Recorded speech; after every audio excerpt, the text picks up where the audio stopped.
Hello guys, welcome to our channel. இன்னைக்கு நம்ம என்ன பார்க்க போகிறோம் அப்படின்னா chapter number 6 registration of charges. இதில் என்ன பார்க்க போகிறோம், ரெஜிஸ்ட்ரேஷன் ஆஃப் சார்ஜஸில் என்ன மாதிரியான ப்ராவிஷன்ஸ்லாம் இருக்கும் அப்படின்னா, லைக் ஒன்ஸ் சார்ஜஸ் க்ரியேட் பண்ணதுக்கப்புறம் எப்படி அதை ரெஜிஸ்டர் பண்ணணும், யார்கிட்ட ரெஜிஸ்டர் பண்ணணும், என்னென்னலாம் ஃபைல் பண்ணணும் ரெஜிஸ்டர் பண்ணுறதுக்கு, ஏன் ரெஜிஸ்டர் பண்ணணும், ரெஜிஸ்டர் பண்ணலன்னா என்ன, அந்த மாதிரியான ரெஜிஸ்ட்ரேஷன் ரிலேட்டடான ப்ராவிஷன்ஸ் தான் பார்க்க போகிறோம். ஓகே, ஃபஸ்ட்டு சார்ஜஸ்னால் என்ன? சார்ஜஸ்னால் என்ன அப்படின்னா,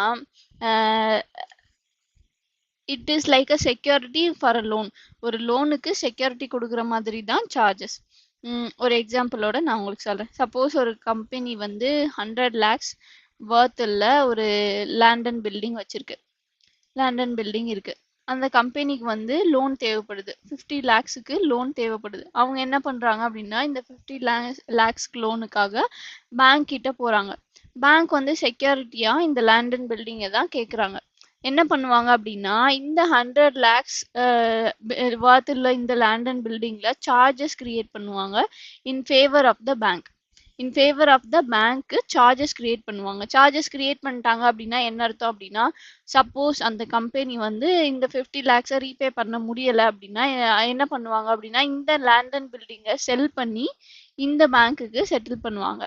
இதுல ஃபர்ஸ்ட் சார்ஜ், செகண்ட் சார்ஜ் அந்த மாதிரி இருக்கும். சப்போஸ் இதே லேண்ட் அண்ட் பில்டிங்ல இன்னொரு 20 lakhsக்கு இன்னொரு ஒரு தேர்ட் பார்ட்டி கிட்ட, சே ஃபார் எக்ஸாம்பிள் ஏ அப்படிங்கிற ஒருத்தர்கிட்ட இன்னொரு லோனுக்கு இதே லேண்ட் அண்ட் பில்டிங்க சார்ஜஸ் கிரியேட் பண்றாங்க.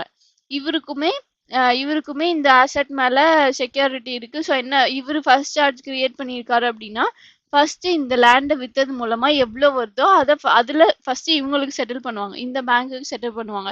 சே ஃபார் எக்ஸாம்பிள் அந்த லேண்டை வந்து 65 lakhsக்கு தான் செல் பண்றாங்க. 65 lakhsக்கு செல் பண்றாங்க அப்படின்னு வச்சுக்கலாம். 65 lakhsக்கு செல் பண்றாங்க அப்படின்னா ஃபர்ஸ்ட் 50 lakhs இவங்களுக்கு கொடுத்துருவாங்க, இந்த பேங்க்குக்கு போயிடும். மீதி இருக்கிற 15 lakhs தான் இந்த ஏ பார்ட்டிக்கு வரும். அதுதான் ஃபர்ஸ்ட் சார்ஜ், செகண்ட் சார்ஜ் அப்படின்னு சொல்லுவாங்க. So this is creation of charges. ஏன் சார்ஜஸ் கிரியேட் பண்ணுறாங்க அப்படின்னா, சப்போஸ் அந்த கம்பெனியால் பே பண்ண முடியலன்னா அந்த அசெட் மேலே அந்த தேர்ட் பார்ட்டிக்கு ரைட் இருக்கு, ரைட்ஸ் இருக்கு. அந்த அசெட்டை செல் பண்ணி இவங்க செட்டில் பண்ணிக்கலாம். அதுதான் கிரியேஷன் ஆஃப் சார்ஜஸ். நெக்ஸ்ட் என்ன பார்க்க போறோம் அப்படின்னா, it can be in the form of interest, lien or mortgage. எல்லாமே இன்ட்ரெஸ்ட், லீனு, மார்க்கேஜ் எல்லாமே மோரார்லெஸ் சேம் தான், ரொம்ப பெரிய டிஃப்ரென்ஸ் இல்லை. Lean is a broader term. Mortgage வந்து it is a narrow term. Lean it includes so many things. Like மார்க்கேஜ்னா ஒரு பர்டிகுலரான properties மேலே தான் கிரியேட் பண்ண முடியும். லீன் அப்படி இல்லை, நிறைய ப்ராப்பர்ட்டிஸ் மேலே கிரியேட் பண்ண முடியும். It is a form of creating charge. It can be mortgage, lien or interest. It is a form of creating charge. It shall be created on the properties or assets of the company or any of its undertaking or both. Undertaking in the sense even subsidiary company la kuda, subsidiary company la irukra property la kuda charges create பண்ணலாம். It can be created on the properties of the company or any of its undertaking or both in favor of the lender. Already பார்த்த மாதிரி it should be in that charge should be in the favor of the lender.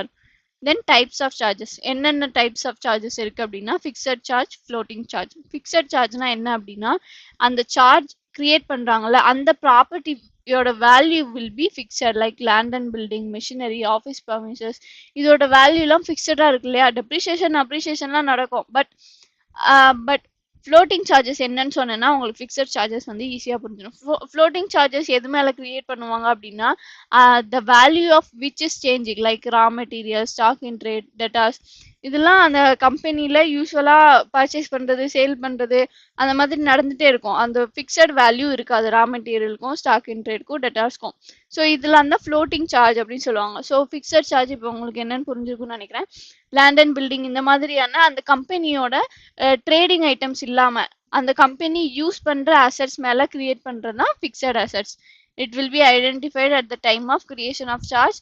It may be by way of mortgage or by deposit of title deeds. Title deeds na like land and building na அந்த registration document submit பண்ணி charges create பண்ணுறது. மார்க்கேஜ்னா அதுக்குன்னு தனியாக ஒரு document ready பண்ணி ரெண்டு பார்ட்டியும் சைன் பண்ணி கிரியேட் பண்ணுற சார்ஜ் வந்து மார்க்கேஜ் அப்படின்னு சொல்லுவாங்க.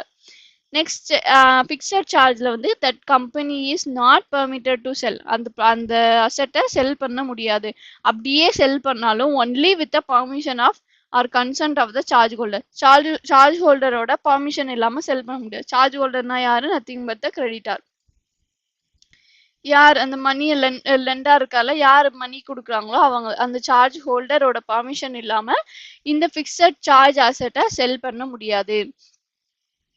ஃபிக்ஸட் சார்ஜ் எப்போ வெக்கேட் ஆகும் அப்படின்னா, வெக்கேட் ஆகும் இந்த சென்ஸ் சார்ஜஸ் எப்போ ரிமூவ் பண்ணுவாங்க அப்படின்னா, only when the money borrowed is repaid in full. கடன் வாங்கின அமௌண்ட் ஃபுல்லா பே பண்ணிட்டாங்கன்னா the charge will be vacated. Next floating charge. floating charge already பார்த்த மாதிரி it will be created on the raw material, stock in trade or debtors. இந்த மாதிரியான அசெட்ல தான் floating charges create பண்ணுவாங்க. அந்த கம்பெனி வந்து நார்மல் கோர்ஸ் ஆஃப் பிஸ்னஸ்ல அதை use பண்ணலாம், அதே மாதிரி செல் பண்ணலாம். ரா மெட்டீரியலாக இருந்தால் அதை யூஸ் பண்ணி ப்ரொடக்ஷன் பண்ணலாம். அதே மாதிரி ஸ்டாக் இன் ட்ரேடாக இருந்தால், இல்லை ஸ்டாக் இன் ட்ரேடு ஃபினிஷ்டு குட்ஸாக இருந்தால் அதை செல் பண்ணி ப்ராஃபிட் பார்க்கலாம். ஸோ ஃப்ளோட்டிங் சார்ஜஸில் அந்த company is permitted to use them for trading or producing final goods for sale. இதுக்கு வந்து சார்ஜ் ஹோல்டர்ஸோட பர்மிஷன் இருக்கணும் அப்படின்னு அவசியம் இல்லை. This charge is upon the assets both present and future. Suppose அந்த கம்பெனி ஃபினிஷ்டு குட்ஸ் ப்ரொடியூஸ் பண்ணிட்டு இருக்காங்க அப்படின்னா, இனிமே ப்ரொடியூஸ் பண்ற அசெட்லையுமே this charge will be created. So now let me ask you a question. ஒரு கம்பெனி இருக்கு, லைக் XYZ ஹோம் அப்ளையன்சஸ் செல் பண்ணிட்டு இருக்காங்க. அப்ளையன்சஸ் செல் பண்ணிட்டு இருக்காங்க. அந்த கம்பெனி வந்து அதோட ஸ்டாக் இன் ட்ரேட்ல வந்து சார்ஜஸ் கிரியேட் பண்ணியிருக்காங்க. லைக் ஃப்ரிட்ஜு, வாஷிங் மிஷின், அந்த மாதிரியான இதில் சார்ஜஸ் வந்து கிரியேட் பண்ணியிருக்காங்க. சப்போஸ் ஒரு பையர் வந்து இந்த ஃப்ரிட்ஜை பை பண்ணுறாரு. ஒரு பையர் வந்து ஃப்ரிட்ஜை பை பண்ணுறாரு. ஸோ திஸ் பையர் இந்த ஃப்ரிட்ஜ் மேலே அந்த சார்ஜ் இருக்குமா? சப்போஸ் அந்த கம்பெனி வந்து அந்த லோனை ரீபே பண்ணல அப்படின்னா, அந்த கிரெடிட்டர் வந்து இந்த பையரோட ஃப்ரிட்ஜை கிளைம் பண்ணலாமா?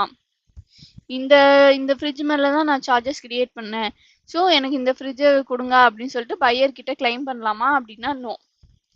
பிகாஸ் ஏன்னா பையர் வாங்கும்போது திஸ் சார்ஜ் பையர் வாங்கும்போது he will get it free of charge.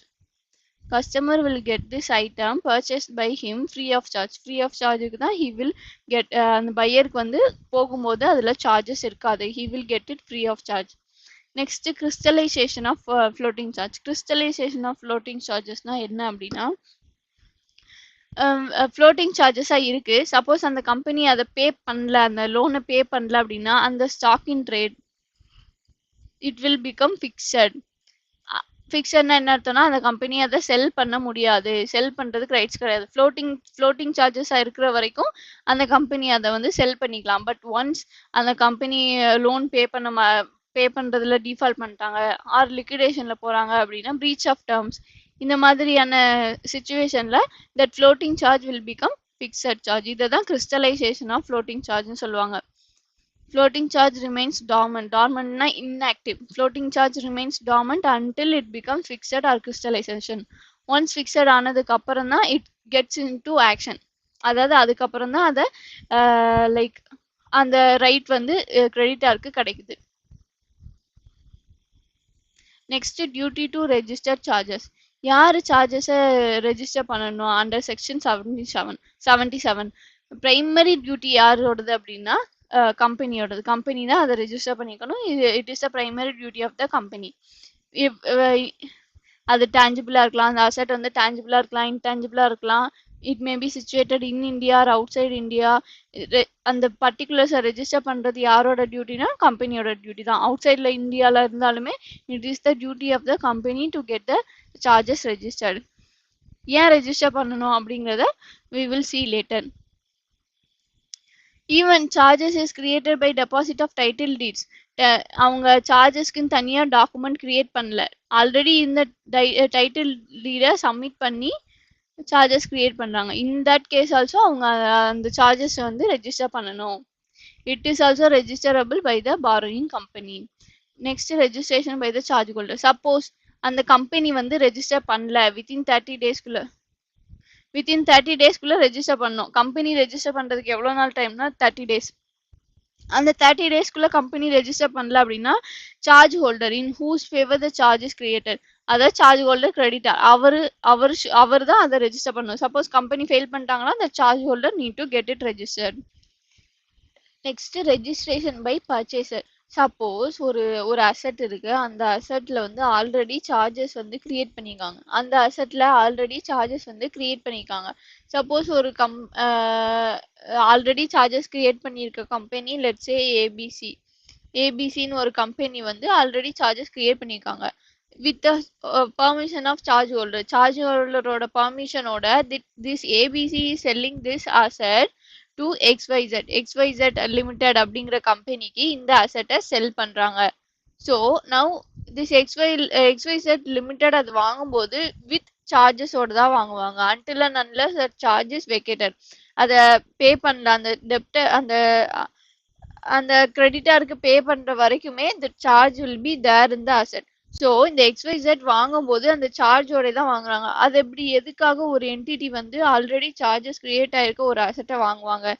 எந்தெந்த இது பாசிபிளா அப்படின்னா maybe it is a holding company, parent கம்பெனியா இருக்கலாம். So parent company maybe transfer பண்றாங்க, வாங்குறதுக்கு சான்சஸ் இருக்கு. ஸோ XYZ லிமிடெட் வாங்கியாச்சு. ஸோ நவ் இட் இஸ் யாரோட ரெஸ்பான்சிபிலிட்டி அப்படின்னா XYZ-ஓட responsibility to register the charge. முன்னாடி அது யார் பேர்ல இருக்கும்னா ஏபிசி லிமிடெட் அப்படிங்கிற பேர்ல இருக்கும். சப்போஸ் ஏபிசி வந்து ரெஜிஸ்டர் பண்ணியிருந்தாங்க அப்படின்னா இவங்க பேர்ல இருக்கும்.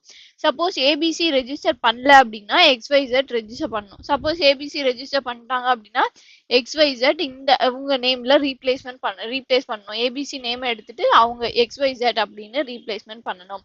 அதுக்கு அப்ளை பண்ணி ரெஜிஸ்டர் பண்ண வேண்டியது யாரோட பொறுப்புனா அந்த பர்ச்சேசர் இந்த இடத்துல யாரு, XYZ லிமிடெடோட டியூட்டி தான். Registration by purchaser. The company purchasing the property shall get the charges registered in its name in the place of seller. செல்லரோட பிளேஸ்ல இருந்து அவங்க நேமுக்கு சார்ஜஸை ரெஜிஸ்டர் பண்ண வேண்டியது பர்ச்சேசரோட டியூட்டி. நெக்ஸ்ட் என்ன பார்க்க போறோம்னா how to register the charge.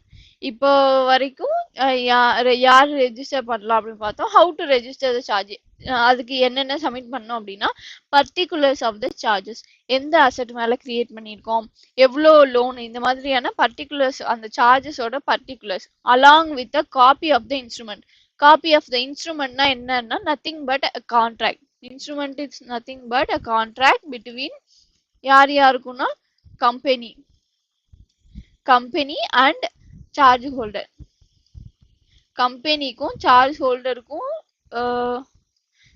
ஹோல்டருக்கும் இருக்கிற கான்ட்ராக்ட தான் இன்ஸ்ட்ருமெண்ட் கிரியேட்டிங் சார்ஜ் அப்படின்னு சொல்லுவாங்க. ஸோ ரெஜிஸ்டர் பண்ணும்போது தட் பர்டிகுலர் ஆஃப் சார்ஜஸோட particulars plus copy of the instrument அந்த கான்ட்ராக்டோட காப்பியை சப்மிட் பண்ணி ரெஜிஸ்டர் பண்ணும் வித்தின் 30 days டைம் கொடுத்துருக்காங்க. And the same should be signed by the company and the charge holder. கான்ட்ராக்ட்னா ஆப்வியஸா ரெண்டு பார்ட்டியுமே சைன் பண்ணியிருக்கணும். கம்பெனியும் சைன் பண்ணியிருக்கணும், சார்ஜ் ஹோல்டரும் சைன் பண்ணியிருக்கணும். சார்ஜஸ் கிரியேட் பண்ண 30 daysக்குள்ள அதை ரெஜிஸ்டர் பண்ணியிருக்கணும். ரெஜிஸ்டர் பண்றதுக்கு என்னென்ன ஃபார்ம் அப்படின்னா ஃபார் டிபெஞ்சர்ஸ்க்கு டிபெஞ்சர் ஹோல்டருக்கு செக்யூரிட்டி கிரியேட் பண்ணி கொடுக்குறாங்கன்னா அதை ரெஜிஸ்டர் பண்றதுக்கு CHG9. டிபெஞ்சர்ஸ் இல்லாம வேற கிரெடிட்டார்ஸ் வேற பேங்க்கு கொடுக்குறாங்க அப்படின்னா CHG1. Next verification of instrument of charge பார்த்துட்டோம். கான்ட்ராக்ட் ஆஃப் சார்ஜ்னு சொல்லிட்டு அது எப்படி இருக்கணும், அதை எப்படி வெரிஃபை பண்ணுவாங்க அப்படின்னா suppose if it is a property situated in out இந்தியாவில் இருக்கிற ஒரு ப்ராப்பர்ட்டி மேல சார்ஜஸ் கிரியேட் பண்ணியிருக்காங்க, அதுக்கு ரிலேட்டடான இன்ஸ்ட்ருமெண்டா இருந்தா it should be either under the seal of the company, அந்த கம்பெனியோட சீல் இருக்கணும். அப்படி அந்த கம்பெனியோட சீலும் இல்லைன்னா either director, company secretary or an authorised officer of the charge holder. Company சைட்ல இருந்து director or company secretary, charge holder சைட்ல இருந்து ஏதாவது ஒரு ஆஃபீஸர், இந்த 3 பேத்துல யாராவது ஒரு ஆள் வந்து சைன் பண்ணிருக்கணும். அண்டர் த ஹேண்ட்னா நத்திங் பட் அவங்க சைன் பண்ணிருக்கணும்னு அர்த்தம். அண்டர் த ஹேண்ட் ஆர் இதுவும் இல்லை அப்படின்னா under the hand of some other person other than the company who is interested in the mortgage charges. கம்பெனியும் இல்லாம சார்ஜ் ஹோல்டரும் இல்லாம any other person who is interested in the charge. அந்த சார்ஜ்ல அந்த சார்ஜால அஃபெக்ட் ஆகுற ஆர் அந்த சார்ஜால பெனிஃபிட் ஆகுற ஒரு பர்சன் வந்து சைன் பண்ணலாம். ஸோ ப்ராப்பர்ட்டி அவுட் சைட்ல இருந்தது அப்படின்னா 3 விதமா வெரிஃபிகேஷன் பண்ணலாம். எப்படின்னா கம்பெனியோட காமன் சீல், ஆர் கம்பெனி சைட்ல இருந்து director or company secretary or charge holder சைட்ல இருந்து ஆஃபீஸர் வந்து சைன் பண்ணலாம். அதுவும் இல்லை அப்படின்னா any other person who is interested in the charge can sign. அவர் சைன் பண்ணி அந்த இன்ஸ்ட்ருமெண்ட்டை வெரிஃபை பண்ணலாம். Next, suppose and the property is situated wholly or partly in India. See, here வந்து outside India na, it should be wholly outside India. That property is wholly outside India. How is this possible? எப்படி பாதி இங்க பாதி அங்க எப்படி இருக்க முடியும் அப்படின்னா, say for example-க்கு நீங்க நம்ம பார்த்தோம்ல floating charges. Floating charges-னா it can be created on the stock in trade. Stock in trade-ல create பண்ணிக்கலாம். ரைட்டா? சில கம்பெனிஸ் வந்து பிரான்ச்சஸ் வச்சிருப்பாங்க, அவுட் சைடு இந்தியாலையும் இருக்கும், இன் இந்தியாலையும் இருக்கும். So stock and trade suppose சில குட்ஸ் வந்து இந்தியாவில் let's take 70% of the stock in trade இருக்கு. யூஎஸ்ல ஒரு 30% of the stock in trade இருக்கு. அந்த கம்பெனி சார்ஜஸ் கிரியேட் பண்ணும்போது whole of the stock in trade, அந்த 2 பிரான்ச்லயுமே இருக்கிற ஸ்டாக் இன் ட்ரேட்ல ஃப்ளோட்டிங் சார்ஜஸ் கிரியேட் பண்றாங்க. ஸோ இந்த கேஸ்ல பாத்தீங்கன்னா அந்த asset is not wholly outside India. அந்த அசெட் பாதி இந்தியால இருக்கு, பாதி அவுட் சைட் இந்தியால இருக்கு. Only when it is wholly outside India இந்த 3 கண்டிஷன்ஸ். ஹோல்லி அவுட் சைட் இந்தியால இருந்தா மட்டும்தான் இந்த 3 கண்டிஷன்ஸ் அப்ளிகபிள். பார்ட்லி இந்தியால இருந்தா கூட இந்த கண்டிஷன்ஸ் அப்ளிகபிள். என்ன கண்டிஷன் அப்படின்னா, if the asset is situated in India whether wholly or partly, that verification, the instrument shall be verified by a certificate issued under hand of any director, company secretary or an authorized officer of the charge holder. என்ன சொல்லிருக்காங்கன்னா, first 2 option கிடையாது. Property இந்தியால இருந்தது அப்படின்னா இந்த ஆப்ஷனும் third ஆப்ஷனும் கிடையாது. Only option என்னன்னா, கம்பெனி சைட்ல இருந்து either director or company secretary or charge holder சைட்ல இருந்து ஏதாவது ஒரு ஆஃபீஸர் தான் வெரிஃபை பண்ணி அனுப்பணும்.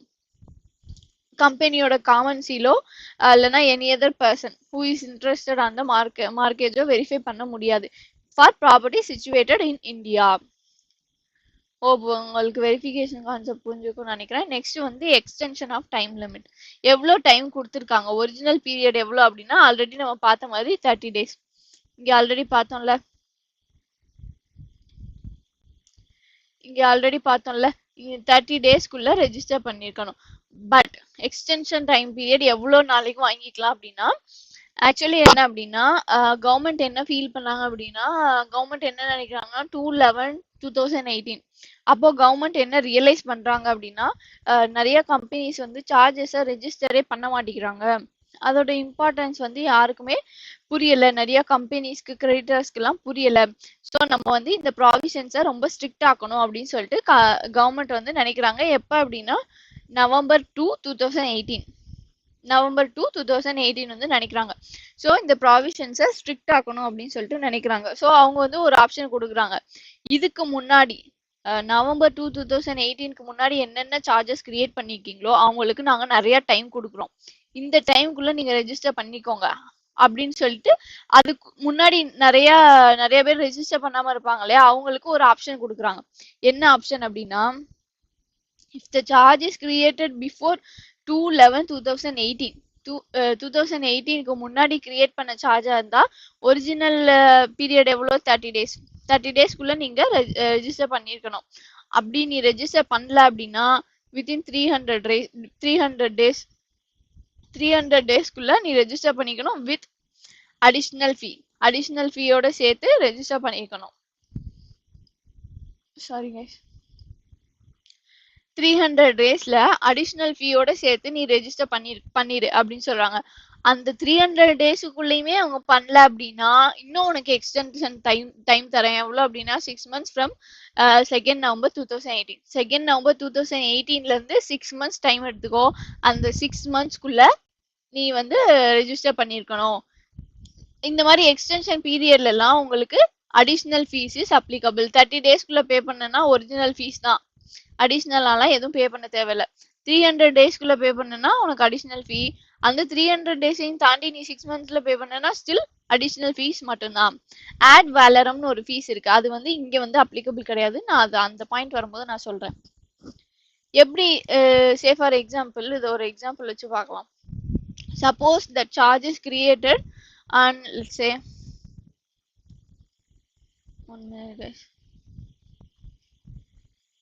let's say the charge is created on 1st January 2015ல இந்த சார்ஜஸ் கிரியேட் பண்ணிருக்காங்க.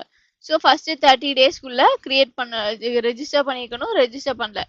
நெக்ஸ்ட் 300 டேஸ் மொத்தம் இந்த திஸ் 300 இன்க்ளூட்ஸ் திஸ் 30 ஆல்சோ. இந்த 30யும் சேர்த்து 300 டேஸ். 300 டேஸ்க்குள்ள நீ ரெஜிஸ்டர் பண்ணிக்கணும். அப்படியும் ரெஜிஸ்டர் பண்ணலையா என்ன பண்ணு, 2/11/18 அதுல இருந்து ஒரு 6 மந்த்ஸ் டைம் எடுத்துக்கோ. 6 மந்த்ஸ்னா எவ்வளவு வரும்? ஏப்ரலா? ஸோ 2/4/18 இதுக்குள்ள நீ ரெஜிஸ்டர் பண்ணிருக்கணும். 2nd November 2018ல இருந்து இன்னும் ஒரு 6 மந்த்ஸ் டைம் எடுத்துக்கோ. 2/4/18 இந்த 6 மந்த்ஸ்க்குள்ள நீ வந்து ரெஜிஸ்டர் பண்ணிருக்கணும். உனக்கு அடிஷனல் ஃபீஸஸ் அப்ளிகபிள்னு சொல்றாங்க. இது வந்து charges created before 2nd November 2018. For charges created after 2nd November 2018 அதுக்கப்புறம் ப்ராவிஷன்ஸ் வந்து ஸ்ட்ரிக்ட் ஆக்கிட்டாங்க. எப்படி அப்படின்னா ஃபர்ஸ்ட் வந்து எப்பயும் போல 30 டேஸ்க்குள்ள நீ ரெஜிஸ்டர் பண்ணிருக்கணும். 30 டேஸ்க்குள்ள நீ ரெஜிஸ்டர் பண்ணலையா within next 16 days, within next 30 days, அதாவது வித்தின் 60 டேஸ், நெக்ஸ்ட் மொத்தம் 16 டேஸ்க்குள்ள நீ ரெஜிஸ்டர் பண்ணிக்கணும். ஃபர்ஸ்ட் 30 டேஸ் பிளஸ் நெக்ஸ்ட் ஒரு 30 டேஸ் மொத்தம் சேர்த்து 16 டேஸ்க்குள்ள வித் அடிஷனல் ஃபீஸ். இந்த 30 டேஸ்க்கு மேல போனாலே உனக்கு அடிஷனல் ஃபீஸ் அப்ளிகபிள் ஆயிடும். நீ 30 டேஸ்க்குள்ள பே பண்ணனா ஒரிஜினல் ஃபீஸ் மட்டும்தான். 30 டேஸ்க்கு மேல நீ பே பண்ற, 60 டேஸ்க்கு அப்புறம் 60 டேஸ்க்குள்ள பே பண்ற அப்படின்னா அடிஷனல் ஃபீ. நீ 60 டேஸையும் விட்டுட்ட அதுக்கப்புறமும் ரெஜிஸ்டர் பண்ணலன்னா இன்னொரு 30 டேஸ் கொடுக்காங்க. ஃபர்தர் 30 டேஸ் உனக்கு கிடைக்கும். அந்த 30 டேஸ்க்குள்ள நீ ரெஜிஸ்டர் பண்ணி தான் ஆகணும். நீ அப்படி அந்த 60 டேஸ்க்கு அப்புறமா நீ ரெஜிஸ்டர் பண்ற அப்படின்னா ad valorem fees is applicable. Ad valorem ஃபீஸுக்கும் அடிஷனல் ஃபீஸுக்கும் என்ன டிஃபரன்ஸ் அப்படின்னா, அடிஷனல் ஃபீஸ் அப்படிங்கிறது ஒரு பர்டிகுலர் அமௌண்ட்டா இருக்கும். லைக் 500, 5000 அந்த மாதிரி ஒரு நம்பர்ஸ் பர்டிகுலர் அமௌண்ட்டா இருக்கும். பட் ஆட் வேலரம்ங்கிறது இட் வில் பி பர்சன்டேஜ். அந்த சார்ஜ் கிரியேட் பண்ணாங்கல்ல அந்த லோனோட பர்சன்டேஜ், லைக் 1%, 0.5% அந்த மாதிரி அந்த லோன் அமௌண்ட்ல ஒரு பர்டிகுலர் பர்சன்டேஜ ஃபீஸா பே பண்ணி ரெஜிஸ்டர் பண்ற மாதிரி இருக்கும். ஸோ நிறைய ஒரு சார்ஜஸ் கிரியேட் பண்றாங்க அப்படின்னா அந்த லோன் கண்டிப்பா பெரிய அமௌண்டா தான் இருக்கும். ஸோ அதுல 1%ன்னு வச்சா கூட it will be a big amount. So அதனால இந்த ப்ராவிஷனை ஸ்ட்ரிக்ட் ஆக்கணுங்கிறதுக்காக தான் இந்த ஆட் வேலரம் ஃபீஸ் வந்து கொண்டு வந்தாங்க. பட் இது பாத்தீங்கன்னா ஃபார் சார்ஜஸ் கிரியேட்டட் பிஃபோர் 2/11/2018 இதுக்கு வந்து ஆட் வேலரம் ஃபீயே கிடையாது. நீ வந்து 30 டேஸ்ல ரெஜிஸ்டர் பண்ணா ஒரு ஒரிஜினல் ஃபீ, 300 டேஸ்ல ரெஜிஸ்டர் பண்ணா கூட அடிஷனல் ஃபீஸ் தான்.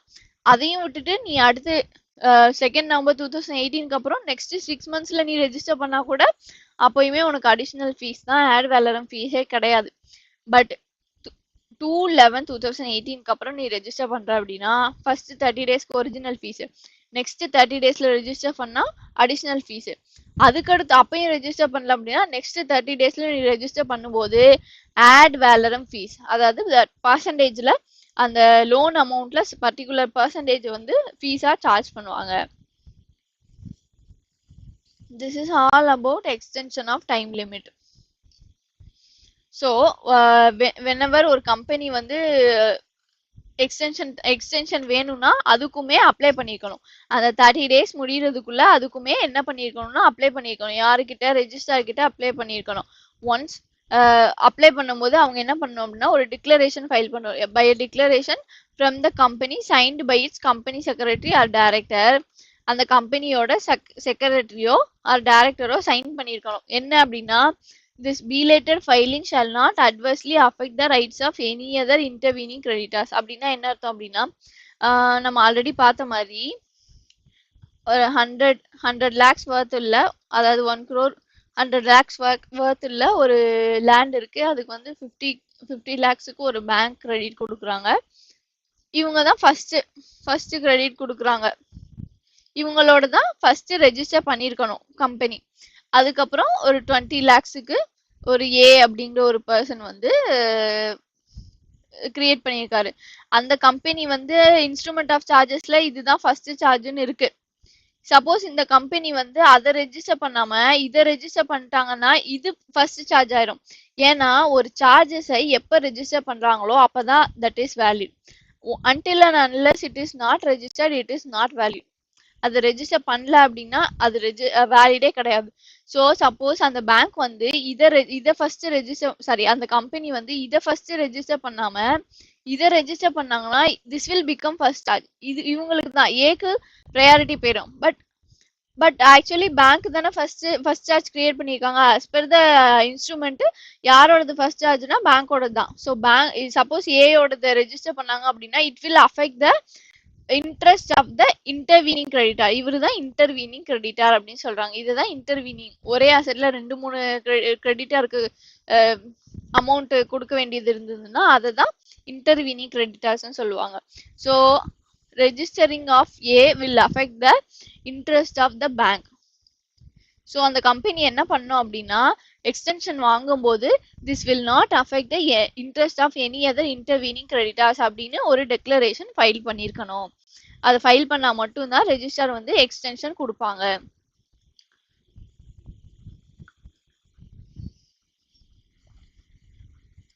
நெக்ஸ்ட் வந்து issue of certificate of registration. Certificate of registration once அந்த என்னென்ன சப்மிட் பண்ணும், பர்டிகுலர் சப்மிட் பண்ணும், plus copy of the instrument இது ரெண்டையும் சப்மிட் பண்ணி ரெஜிஸ்டர் பண்ணணும். ஒன்ஸ் ரெஜிஸ்டர் பண்ணணும் ரெஜிஸ்டர் என்ன பண்ணுவார்னா சர்டிபிகேட் கொடுப்பாரு. சர்டிபிகேட் ஆஃப் ரெஜிஸ்ட்ரேஷன் மாடிஃபிகேஷன்னா என்ன அப்படின்னா அதை வில் சி லேட்டர். ரெஜிஸ்டார் வந்து சர்டிபிகேட் கொடுப்பாரு. That certificate will be conclusive evidence that the charges register பண்ணதுக்கு it will be a conclusive evidence. Charges registration பண்ணா என்ன சர்டிபிகேட் கொடுப்பாங்க அப்படின்னா SHG2 அப்படிங்கிற சர்டிபிகேட் கொடுப்பாங்க. மாடிஃபிகேஷன் ஆஃப் சார்ஜ் அப்படின்னா என்ன சர்டிபிகேட் கொடுப்பாங்கன்னா SHG2 வந்து ரெஜிஸ்டருக்கு, 3 வந்து மாடிஃபிகேஷன் ஆஃப் சார்ஜஸ்க்கு. Next section 77 shall not apply to certain charges. யாருக்கு எதுக்கு அப்ளிகபிள் ஆகாது அப்படின்னா banking company created charge in favor of the Reserve Bank of India when any loan or advance has been made to it. Suppose ஒரு banking company வந்து reserve bank of இந்தியால loan வாங்கியிருக்காங்க, அதுக்கு security create பண்றாங்க அப்படின்னா அந்த கேஸ்ல section 77 is not அப்ளிகபிள். Section 77 nothing but charges registration of charges தான், தட் இஸ் நாட் அப்ளிகபிள்னு சொல்றாங்க. Next deemed notice of charge. Deemed notice of charge இதுல என்ன சொல்றாங்க அப்படின்னா நம்ம வந்து சாப்டர் 2 or 3 எதுலயோ ஒன்று, சாப்டர் 2 ஐ கெஸ், ஆமா அதுல வந்து சாப்டர் 2ல வந்து பார்த்தோம். என்ன பார்த்தோம்னா MOA AOA are public documents. Doctrine of constructive நோட்டீஸ்னு ஒன்று பார்த்தோமா, அதுல வந்து என்ன பார்த்தோம் அப்படின்னா MOA AOA are public documents. அது வந்து it will be available for everyone. யார் வேணாலும் அதை ரீட் பண்ணிக்கலாம். அவங்க ரீட் பண்ணாலும் பண்ணலைனாலும் it will be presumed that they know all the concepts of the everything included in the MOA and AOA in the true perspective. இதுதான் வந்து doctrine of constructive நோட்டீஸ்ல சொல்லியிருந்தாங்க. அதே பிரின்சிபல் தான் இங்கேயும். ஏன் அப்படின்னா சார்ஜஸ் இஸ் ஆல்சோ ரெஜிஸ்டர்ட் டாக்குமெண்ட்ஸ்ல சார்ஜஸையும் நம்ம ரெஜிஸ்டர் கிட்ட ஃபைல் பண்ணி தான் ரெஜிஸ்டர் பண்றோம். It is also a public document. சார்ஜஸும் பப்ளிக் டாக்குமெண்ட் தான். ஏன் இந்த பப்ளிக் டாக்குமெண்டா வச்சிருக்காங்க? ஃபர்ஸ்ட் ஆஃப் ஆல் ஏன் அப்படின்னா ஒரு கம்பெனி வந்து ஒரு நிறைய ப்ராப்பர்ட்டிஸ் வச்சிருக்காங்க, நிறைய லோன் வாங்குவாங்க, நிறைய பேரை கான்டாக்ட் பண்ணி நிறைய பேர்கிட்ட இருந்து லோன் வாங்குவாங்க. சப்போஸ் ஒரு கம்பெனி ஒரு ப்ராப்பர்ட்டியில சார்ஜஸ் கிரியேட் பண்ணிட்டு அதே கம்பெனி அதே ப்ராப்பர்ட்டியில அந்த ப்ராப்பர்ட்டி வேல்யூ விட அதிகமா சார்ஜஸ் கிரியேட் பண்ணிட்டாங்கன்னா லாஸ் யாருக்கு? அவுட் சைடருக்கு. அவுட் சைடரால போய் செக் பண்ண முடியுமா அவங்க எவ்வளவு சார்ஜஸ் அந்த இதுல கிரியேட் பண்ணிருக்காங்க? ரெஜிஸ்டர் பண்ணலன்னா சொல்றேன், ரெஜிஸ்டர் பண்ணல பப்ளிக் டாக்குமெண்டா இல்லைன்னா சொல்றேன், பப்ளிக் டாக்குமெண்டா இருக்கும்போது என்ன ஆகும் அப்படின்னா அந்த தேர்ட் பார்ட்டி யாரெல்லாம் அந்த கம்பெனிக்கு லோன் கொடுக்குறாங்களோ அவங்களாம் போய் செக் பண்ண முடியும் அந்த அசெட்ல அந்த பர்டிகுலர் அசெட்ல சார்ஜஸ் கிரியேட் பண்ணியிருக்காங்களா, கிரியேட் பண்ணியிருந்தா அந்த வேல்யூ எவ்வளோ இருக்குது, நம்ம கொடுக்குற கிரெடிட்டா இந்த அசெட்டால ரீபே பண்ண முடியுமா அப்படின்ற அளவுக்கு செக் பண்றதுக்கு முடியும். பப்ளிக் டாக்குமெண்ட்ஸா இருந்தா மட்டும்தான் ஒரு தேர்ட் பார்ட்டியால செக் பண்ண முடியும். அதனாலதான் இது வந்து பப்ளிக் டாக்குமெண்டா கன்சிடர் பண்றாங்க. ஸோ என்ன அப்படின்னா anybody who wishes to lend money, யாரெல்லாம் அந்த கம்பெனிக்கு மணி லெண்ட் பண்ணணும்னு நினைக்கிறாங்களோ இட் இஸ் தயர் டியூட்டி, அவங்களோட டியூட்டி தான் டு கோ அண்ட் செக். அவங்க தான் போய் செக் பண்ணணும். எம்சிஏ போர்ட்டல்ல இருக்கும் இந்த பப்ளிக் டாக்குமெண்ட்ஸ்லாம், இந்த டாக்குமெண்ட்ஸ்லாம் எதுல இருக்கும்னா எம்சிஏ போர்ட்டல்ல இருக்கும். அவங்க எம்சிஏ போர்ட்டலுக்கு போயிட்டு அதுல ரெஃபர் பண்ணணும் whether the particular asset is charge ஃப்ரீயா, சார்ஜஸ் கிரியேட் ஆயிருந்ததுன்னா எவ்வளோ கிரியேட் ஆயிருக்கு அந்த மாதிரி டீடைல்ஸ் எல்லாம் அவங்க தான் போய் செக் பண்ணணும். சப்போஸ் அவங்க செக் பண்ணல, லேட்டரா இந்த கம்பெனி என்ன ஆயிடுச்சு அப்படின்னா பே பண்ணல, ரீபே பண்ணல, டிஃபால்ட் பண்ணிட்டாங்க அப்படின்னா that lender can not be, அது வந்து அந்த லெண்டருக்கு வந்து நான் பார்க்கல அப்படிங்கறத ஒரு எக்ஸ்கியூஸா சொல்லவே முடியாது. Because it is his duty. Even though the third party has not referred to public document, அவர் public document ரெஃபர் பண்ணலனாலுமே he would be still considered to deem to have been seen it. அவர் பார்த்ததா தான் law assume பண்ணும். This is because our deeming provisions creates a legal fiction. Next, in case he enters into a transaction without making any inquiry and later on suffers loss, he cannot claim the loss from the company. அந்த லாஸை அவர் வந்து கம்பெனிட்ட இருந்து claim பண்ண முடியாது. For it shall be deemed that he had notice of charge. ஏன்னா company register பண்ணிச்சு, போய் check பண்ண வேண்டியது அவரோட டியூட்டி. அவரு செக் பண்ணலங்கிறதுக்காக கம்பெனி கிட்ட இருந்து லாஸ் வந்து கிளைம் பண்ண முடியாது. நெக்ஸ்ட், கான்சிக்வன்சஸ் ஆஃப் நான் ரெஜிஸ்ட்ரேஷன். சார்ஜஸ் ரெஜிஸ்டர் பண்ற வரைக்கும் நம்ம இப்ப பார்த்தோம். ஏன் ரெஜிஸ்டர் பண்ணலன்னா என்ன ஆகும், ஏன் எதுக்காக ரெஜிஸ்டர் பண்ணணும் அப்படின்னா ஒன்ஸ் ரெஜிஸ்டர் பண்ணல அப்படின்னா இட் இஸ் நாட் வேலிட். ஒரு சார்ஜ் எப்போ வேலிட் அப்படின்னா only when it is duly registered. Register பண்ணி சர்டிபிகேட் இருந்தா மட்டும்தான் ஒரு சார்ஜ் வந்து valid. No charge created by the company shall be taken into account unless it is duly registered and a certificate of registration is given by the registrar. அதை register பண்ணி certificate வாங்கலனா it is not a valid charge.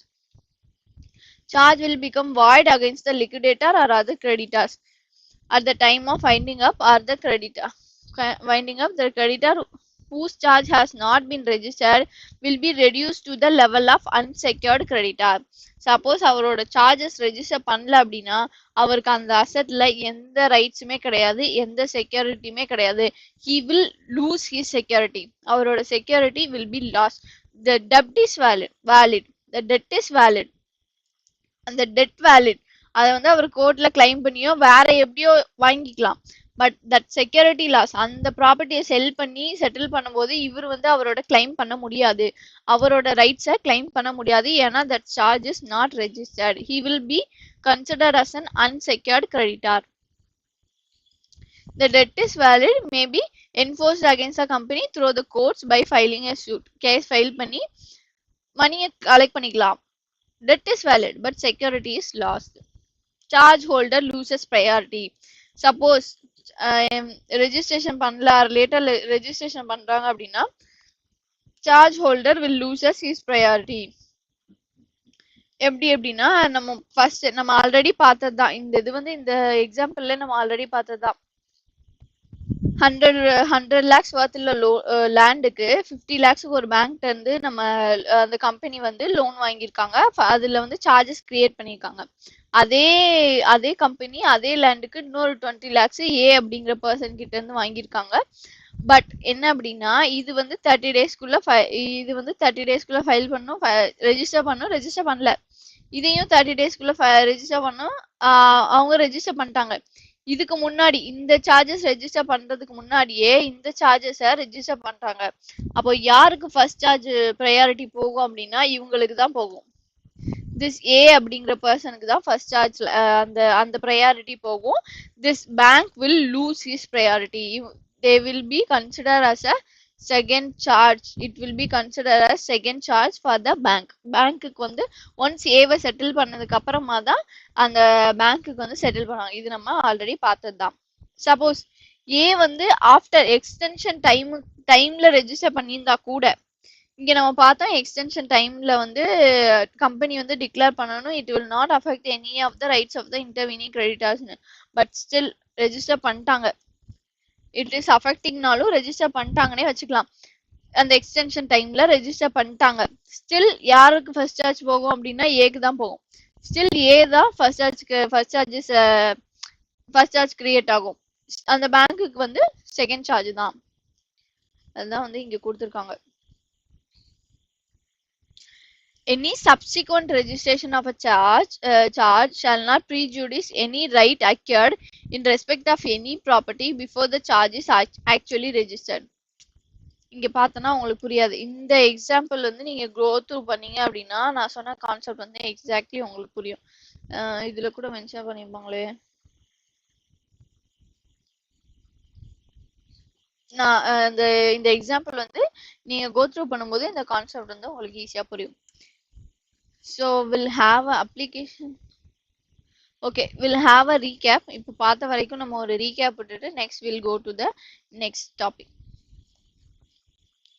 so charge na என்னன்னு பார்த்தோம் it is nothing but a security for repayment of loan it can be created as like a lien or mortgage it can be in the form of lien or mortgage or an interest it can be created on the property or assets of that company or any of its undertaking or both next fixed charge types of charges என்னலாம் பார்த்தோம் fixed charges floating charges fixed charges னா என்ன அப்படின்னா like permanent nature இருக்கும் like land and buildingல charges create பண்றது அந்த மாதிரி ஃபிக்ஸடா இருக்கிற அசெட்ல சார்ஜஸ் கிரியேட் பண்றது தான் fixed assets company is not permitted to sell the asset அந்த கம்பெனி சார்ஜ் ஹோல்டர் பெர்மிஷன் இல்லாம அதை செல் பண்ண முடியாது ஒன்லி சார்ஜ் ஹோல்டரோட பெர்மிஷன் இருந்தா தான் செல் பண்ண முடியும் எப்போ அது வெக்கேட் ஆகும் அப்படின்னா only at the time of repayment ஃபுல்லா ரீபேமெண்ட் பண்ணாதான் the charges will be vacated floating charges னா என்ன அப்படின்னா floating charges is created on the assets like raw material stock in trade அதோட வேல்யூ ஃபிளக்சுவேட் ஆயிட்டே இருக்கும் அந்த மாதிரியான ஸ்டாக்ல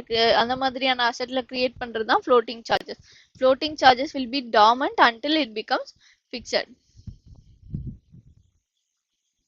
அந்த கம்பெனி அந்த அசெட்டை யூஸ் பண்ணலாம் செல் பண்ணலாம் ஃபினிஷ்டு குட்ஸ் ப்ரொடியூஸ் பண்றதுக்கு யூஸ் பண்ணலாம் என்ன வேணா பண்ணலாம் அந்த அந்த அந்த அந்த குட்ஸை வாங்குற கஸ்டமர்ஸுமே they will get it free of charge அவங்களுக்குமே வாங்கும்போது there won't be any charges crystallization of floating charges crystallization என்ன அப்படின்னா ஒன்ஸ் அந்த கம்பெனி லிக்விடேஷன் போது R breach of terms and contracts அந்த மாதிரி டைம்ல that floating charge will become fixed charge ஆயிடுச்சுன்னா என்ன அர்த்தம் அப்படின்னா அந்த கம்பெனி அசெட்ஸை நோ மோர் அதை செல் பண்ணவே முடியாது அதுக்கப்புறம் அதை செல் பண்ண முடியாது யூஸ் பண்ணவும் முடியாது it will become like a fixed charge அதுதான் crystallization of floating charges சொல்லுவோம் floating charges remains dormant until it becomes fixed or crystallizes next duty to register யாரோடது primary duty அப்படின்னா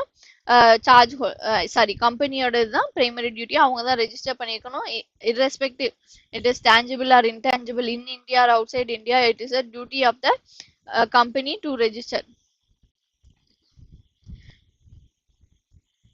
charge may be created by deposit of title deeds அதாவது லேண்டோட அந்த registration documents submit பண்ணி create பண்ணலாம் R புதுசா contract கூட they can enter into a new contract அப்படியும் இருக்கலாம் registration by the charge holder company register பண்ணல அப்படின்னா charge holder register கிட்ட ஃபைல் பண்ணி ரெஜிஸ்டர் பண்ணிக்கலாம் within 30 days charges create ஆன 30 daysக்குள்ள ரெஜிஸ்டர் பண்ணிக்கலாம் registration by the purchaser அப்படியும் இல்லையா சப்போஸ் அந்த அசெட்டை வந்து ஒரு கம்பெனி வந்து செல் பண்றாங்க சார்ஜஸ் இருக்கிற ஒரு அசெட்டை கம்பெனி செல் பண்றாங்க அப்படின்னா that purchaser need to get the charges registered in their name in that purchaser's name next how to register a chargeல என்ன பார்த்தோம் அப்படின்னா charges register பண்றதுக்கு ரெஜிஸ்ட்ரார் கிட்ட சப்மிட் பண்ணும் within 30 days of creation of charge என்னென்னலாம் submit பண்ணும் particulars of charge along with a copy of the instrument submit பண்ணிக்கணும் ரெஜிஸ்ட்ரேஷனுக்கு என்னென்ன ஃபார்ம் அப்ளிகபிள்னா ஒன் வந்து for other I mean 9 is for debenture ஹோல்டருக்கு சார்ஜஸ் கிரியேட் பண்ணிருக்காங்கன்னா அதுக்கு ஃபைல் பண்ண வேண்டியது CHG 9 1 for other creditors banks மற்ற liabilitiesக்கு 1 Verification of instrument of charge. Suppose and the property is wholly situated in outside India. Wholly situated outside India அப்படின்னா three ways இருக்கு. ஒன்னு வந்து கம்பெனி சீல், ரெண்டாவது வந்து கம்பெனி சைட்ல இருந்து director company secretary or authorised அந்த சார்ஜ் ஹோல்டர் சைட்ல இருந்து ஒரு officer, they can verify the document. Or இன்னொரு ஆப்ஷன் என்ன இருக்கு அப்படின்னா any other person who is interested in the charge. இந்த மூணு ஆப்ஷன் இருக்கு. Suppose property is situated wholly or even partly இந்தியால இருந்தாலும் ஒரே ஒரு ஆப்ஷன் தான். என்னன்னா கம்பெனி சைட்ல இருந்து company secretary or director or charge holder சைட்ல இருந்து ஆஃபீஸர். இந்த மூணு விதத்துல தான் யாராவது ஒரு ஆள் வந்து வெரிஃபை பண்ணணும். வெரிஃபை பண்ணி தான் இன்ஸ்ட்ருமெண்ட்டை வந்து சப்மிட் பண்ணணும். ஐ மீன் ரெஜிஸ்டர் கிட்ட சப்மிட் பண்ணோம். எக்ஸ்டென்ஷன் ஆஃப் டைம் லிமிட், எவ்வளோ டைம் லிமிட் இருக்கு அப்படின்னா ஒரிஜினல் பீரியட் எவ்வளோனா 30 days for charges created before 2/11/2018. 2/11/2018க்கு முன்னாடி கிரியேட் பண்ண சார்ஜஸ்க்கு original period 30 days, extensional period இன்னொரு 300 daysக்கு வந்து எக்ஸ்டெண்ட் பண்ணலாம் வித் அடிஷனல் ஃபீஸ். அதுவும் இல்லையா 6 months ஃப்ரம் 2/11/2018 2/11/2018ல இருந்து 6 months டைம் இருக்கு with additional fees. For charges created after 2/11/2018 2/11/2018க்கு அப்புறம் கிரியேட் பண்ற சார்ஜஸ்க்கு வந்து original period 30 days, additional period வந்து again 30 days with additional fees. Next further extension period வந்து again 30 days with ad valorem fees. Next procedure for extension of time limit. எக்ஸ்டென்ஷனுக்கு வந்து extension பண்ணணும்னாலுமே அந்த கம்பெனி வந்து அப்ளை பண்ணி ரெஜிஸ்டர் கிட்ட apply பண்ணி approval வாங்கியிருக்கணும். Approval வாங்கும்போது என்ன பண்ணணும் அப்படின்னா that company need to file a declaration. என்ன டெக்ளரேஷன் அப்படின்னா this registration shall not affect the rights of any other intervening creditors அப்படின்னு சொல்லிட்டு ஒரு டெக்ளரேஷன் ஃபைல் பண்ணியிருக்கணும். Next issue of certificate of registration. Once register பண்ணதுக்கு அப்புறமா particulars of charges and instrument of charges submit பண்ணி register பண்ணதுக்கு அப்புறமா registrar if he is satisfied he will issue a certificate of registration. Certificate of registration it will be a conclusive evidence. Certificate of registration என்ன ஃபார்ம்ல இருக்கும் அப்படின்னா in case of registration na 2, for modification it is 3. For modification it is 3. Next deemed notice of charges. Registered charges are all public documents. It is a duty of the person who lends money. It is a duty of the person who lends money to go and see it in the MCA portal. MCA portal இருக்கும், அதை போய் check பண்ண வேண்டியது அவரோட duty. If he suffers loss, he cannot claim the loss from the company. Then consequences of non-registration. Charge is valid only when it is duly registered. Register பண்ணா மட்டும்தான் it is valid. Certificate of registration இருக்கணும், அப்பனாதான் it is valid. Until and unless it is not registered, it is not valid. It will become void against the liquidator or other creditors. Other creditors will become like unsecured creditors. Even though charges pay பண்ணினாலும் if it is not registered, they will become unsecured creditor. The debt is valid but they cannot claim the security claim பண்ண முடியாது. Suppose second charges create பண்ண charge holder register பண்ணியிருந்தா கூட his charge will be valid. That registration will be valid. Next நம்ம பார்க்க போறது என்ன அப்படின்னா application for registration by charge holder. First நம்ம பார்த்தோம் கம்பெனி தான் ரெஜிஸ்டர் பண்ணியிருக்கணும். கம்பெனியோட டியூட்டி தான் to register the charge. Suppose company அந்த வித்தின் 30 daysக்குள்ள ரெஜிஸ்டர் பண்ணல அப்படின்னா சார்ஜ் ஹோல்டரே ரெஜிஸ்டர் பண்ணலாம். ஏன் சார்ஜ் ஹோல்டர் ரெஜிஸ்டர் பண்ணணும்? பிகாஸ் அவரோட டெட்டு தான் அங்க ஸ்டேக்ல இருக்கு. ஸோ அவர் ரெஜிஸ்டர் பண்ணணும்னு நினைச்சா the charge holder can also get the charges registered. அவர் அதுக்கு என்ன பண்ணணும் அப்படின்னா he need to file with the register. அதே மாதிரி தான் he shall give a notice to the register. அவர் வந்து ரெஜிஸ்டர் கிட்ட நோட்டீஸ் கொடுக்கும், இந்த மாதிரி என்னோட இந்த சார்ஜஸ் வந்து ரெஜிஸ்டர் பண்ணோம் அப்படின்னு. This registrar will send the notice to the company. கம்பெனிக்கு நோட்டீஸ் சென்ட் பண்ணுவாங்க. கம்பெனிக்கு அந்த நோட்டீஸை shall give a notice to the company. கம்பெனிக்கு நோட்டீஸ் சென்ட் பண்ணுவாங்க. சப்போஸ் கம்பெனி வந்து நோ அப்ஜெக்ஷன் கொடுத்துட்டாங்க, யா கரெக்ட் தான் நாங்க ரெஜிஸ்டர் பண்ணல, you can go ahead with registration அந்த மாதிரி சொல்லிட்டாங்க. If no objection is received சொல்லலைனாலுமே if no objection is received, the registrar will register the charge within a period of 14 days. 14 days கம்பெனிக்கு notice கொடுத்த 14 daysக்குள்ள he will register the charges. Suppose அந்த company வந்து objection கொடுக்குறாங்க அப்படின்னா either அந்த company அவங்களே ரெஜிஸ்டர் பண்ணிட்டாங்க or they need to show எதனால இதை ரெஜிஸ்டர் பண்ணக்கூடாது அப்படின்னு ரெஜிஸ்டருக்கு they need to give reason if the company registered by itself or sufficient cost. Okay. If the company register the charges by itself or sufficient cash, why such charge should not be registered? ஏன் register பண்ணக்கூடாது அப்படிங்கிறதுக்கு reason சொல்லணும். Once அவங்க அந்த reason சொன்னதுக்கு அப்புறமா that registrar will not allow the registration by the charge holder. Register வந்து allow பண்ண மாட்டாரு. This is all about registration by charge holder. Charge holder register பண்ணும்போதுமே அவர் வந்து இன்ஸ்ட்ருமெண்ட் ஆஃப் சார்ஜ் வந்து சப்மிட் பண்ணி தான் ரெஜிஸ்டர் பண்ணணும். ரெக்கவரி ஆஃப் ஃபீஸ் இதோட சார்ஜஸ் ரெஜிஸ்டர் பண்ண வேண்டியது யாரோட டியூட்டி? கம்பெனியோட டியூட்டி. பட் கம்பெனி பண்ணல அப்படிங்கறதுனால தான் சார்ஜ் ஹோல்டர்ஸ் வந்து பண்ணிருக்காங்க. இதுக்குமே சார்ஜ் ஹோல்டருமே அந்த ஃபீஸ் எல்லாம் பே பண்ணி அதுக்கு என்னென்ன செலவு பண்ணுமோ எல்லாம் பண்ணி தான் ரெஜிஸ்டர் பண்ணிப்பாரு. So the charge holder can claim the expenses from the company. He can claim the expenses from the company. Registration is effected by the charge holder shall be entitled to recover from the company any amount of fees or additional fees paid by him to the registrar. Even additional fees he can claim it from the company. Then acquisition of property subject to charge and modification of charges. Suppose ஒரு company வந்து நம்ம already பார்த்தோம்ல registration by purchaser அதுதான் இங்க கொடுத்துருக்காங்க and modification of charges. Company acquiring any property subject to charges create ஆயிருக்க ஒரு ப்ராப்பர்ட்டியை பர்ச்சேஸ் பண்றாங்கன்னா யாரோட பிரைமரி டியூட்டி அப்படின்னா பர்ச்சேசரோட டியூட்டி தான். யார் பர்ச்சேஸ் பண்றாங்களோ அவங்க தான் ரெஜிஸ்டர் பண்ணணும். அவங்களோட டியூட்டி தான் பிரைமரி டியூட்டி. அவங்களோட தான் primary duty. Property where charge is already registered is sold with the permission of the holder of charges. Charge holder ஓட permission ஓட ப்ராப்பர்ட்டி செல் பண்றாங்க அப்படின்னா it is duty of the company acquiring the property. யார் அந்த ப்ராப்பர்ட்டியை வாங்குறாங்களோ அவங்களோட duty தான் to get the charges registered. Earlier charges should get vacated and new charge should be registered by the company acquiring the property. Next modification of charges. Modificationனா என்ன அப்படின்னா like modification of சார்ஜஸ்னா என்ன அப்படின்னா like அந்த charges create பண்ணாங்கல்ல அந்த terms and கண்டிஷன்ஸ்ல ஏதாவது changes பண்றது or enhancing or decreasing the limit. Suppose அந்த அசெட் வந்து வேல்யூ வந்து 120 லேண்டுன்னு வச்சுக்கலாம். ஒரு லேண்ட் இருக்கு. அந்த லேண்டோட வேல்யூ வந்து ஃபர்ஸ்ட் சார்ஜஸ் கிரியேட் பண்ணும்போது 100 crores இருந்தது, 100 lakhs இருந்தது.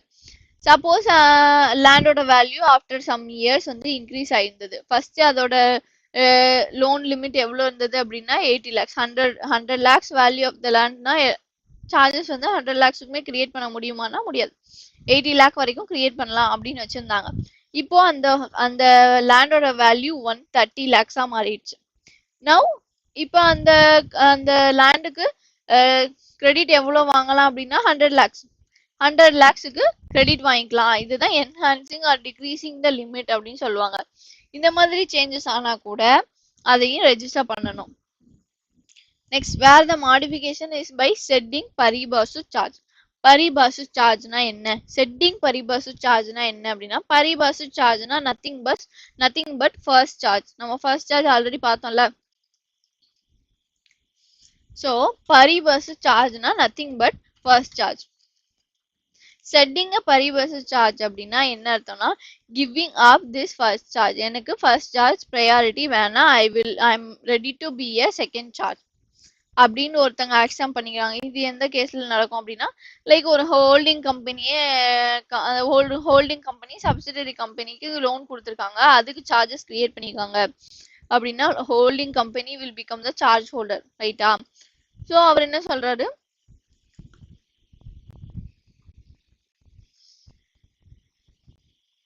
ஹோல்டிங் கம்பெனி ஃபார் அதர் இன்னொரு பேங்க்குக்காக அதோட சப்சிடரி கம்பெனி தான் இல்லையா? So holding company maybe ready to give their first charge priority. So அதை தான் வந்து செட்டிங் பரிபாசு சார்ஜ் அப்படின்னு சொல்லுவாங்க. அந்த மாதிரி சேஞ்சஸ் நடந்தா கூட அதையுமே ரெஜிஸ்டர் பண்ணணும். நெக்ஸ்ட் வந்து change in the rate of interest. எல்லா டெட்டுக்குமே இன்ட்ரெஸ்ட் பே பண்ணுவோம். அந்த ரேட் ஆஃப் இன்ட்ரெஸ்ட்ல ஏதாவது சேஞ்சஸ் இருக்கு அப்படின்னா அதையுமே ரெஜிஸ்டர் பண்ணணும். Next change in the repayment schedule. Repayment பண்றோம் இல்லையா, அந்த like monthly once, sorry yearly இவ்வளோ பேமெண்ட் பண்றோம், இயர்லி 10% பேமெண்ட் பண்றோம், அதுல ஏதாவது சேஞ்சஸ் இருக்கு. பிரின்சிபல்ல வந்து 10% பேமெண்ட் பண்ணணும்னு இருந்தது, இப்போ வந்து 15% இருக்கு ஆர் 5% இருக்கு. அந்த மாதிரி ரீபேமெண்ட் ஸ்கெடியூல்ல ஏதாவது சேஞ்சஸ் இருக்கு அப்படின்னா அதையுமே ரெஜிஸ்டர் பண்ணணும்.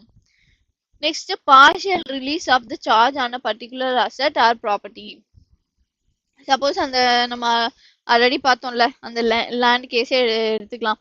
லேண்ட்ல வந்து 100 lakhsக்கு வந்து அந்த பேங்க் வந்து கிரியேட் பண்ணியிருந்ததா, 100 lakhs worth உள்ள லேண்ட்ல 50 lakhsக்கு கிரியேட் பண்ணியிருந்ததா. சப்போஸ் அந்த கம்பெனி வந்து இதை பே பண்ணிட்டாங்க, ஒரு 30 lakhs வந்து பே பண்ணிட்டாங்க, ஆர் 30 lakhsக்கு வேற ஒரு ப்ராப்பர்ட்டில கிரியேட் பண்ணிட்டாங்க. அப்படிங்கும்போது இந்த ப்ராப்பர்ட்டில 20 lakhsக்கு தான் செக்யூரிட்டி இருக்கும். ஸோ இந்த மாதிரி இடத்துல வந்து பார்ஷியல் ரிலீஸ்ன்னு சொல்லுவாங்க. இதுதான் partial release of a charge அப்படின்னு சொல்லுவாங்க. இந்த பார்ஷியல் ரிலீஸையுமே we need to register. இதுதான் இந்த மாதிரி மாடிஃபிகேஷனுக்கு தான் நம்ம ஆல்ரெடி பார்த்தோம்ல CH3 I guess.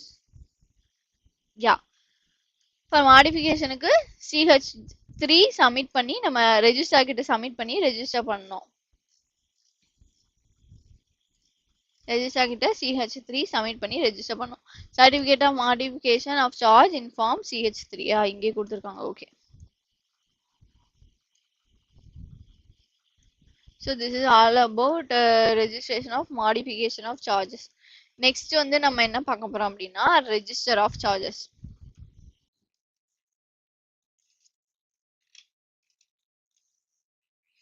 Hello guys, இப்போ நம்ம பார்க்க போறது register of charges.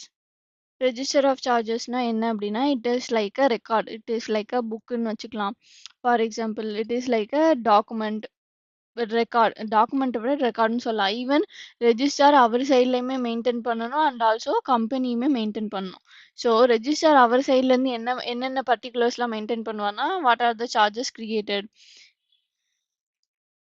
What are the charges created, எந்த கம்பெனி நேமில் கிரியேட் ஆயிருக்கு, எந்த அசட்டில் கிரியேட் ஆயிருக்கு, இந்த மாதிரியான சார்ஜஸ் ரிலேட்டடான அந்த பர்டிகுலர்ஸ் எல்லாம் ரெஜிஸ்டர் மெயின்டைன் பண்ணுவார். எங்கே மெயின்டைன் பண்ணுவார்னா ஆல்ரெடி பார்த்த மாதிரி MCA.gov.in அதில் MCA21 அப்படிங்கிற ஃபார்மேட்டில் ரெஜிஸ்டர் ஆஃப் சார்ஜஸ் இருக்கும்.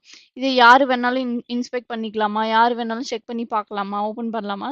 S, it is open to inspection by any person on payment of fees. யாருனாலும் அதை இன்ஸ்பெக்ட் பண்ணலாம், பட் அந்த பேமெண்ட் ஆஃப் ஃபீஸ் பே பண்ணி தான் பார்க்க முடியும்.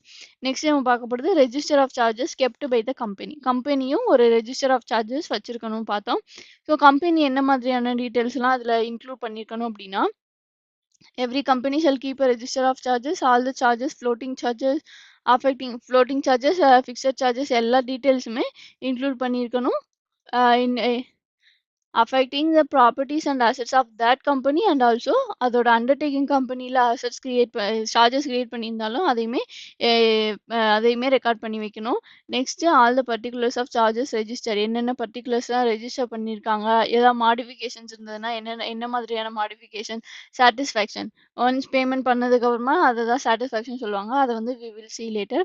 சாட்டிஸ்ஃபேக்ஷன் இந்த மாதிரியான எல்லா particulars of any property acquired subject to charge இருக்கிற ஒரு ப்ராப்பர்ட்டியை அக்யூர் பண்ணுறாங்கன்னா அந்த ரிலேட்டடான சார்ஜ், அந்த ரிலேட்டடான டீட்டெயில்ஸையும் ரெக்கார்ட் பண்ணி வைக்கணும். In addition to this copy of instrument creating all charges, அந்த கான்ட்ராக்ட் மாதிரி சொன்னால that copy of the instruments அதையுமே they need to maintain, they need to keep a record of that also kept at the register office along with the register of charges. register of chargesல எல்லா பர்டிகுலர்ஸும் இருக்கணும் along with that instrument of charges, instrument creating charges அதையுமே அந்த company maintain பண்ணணும்.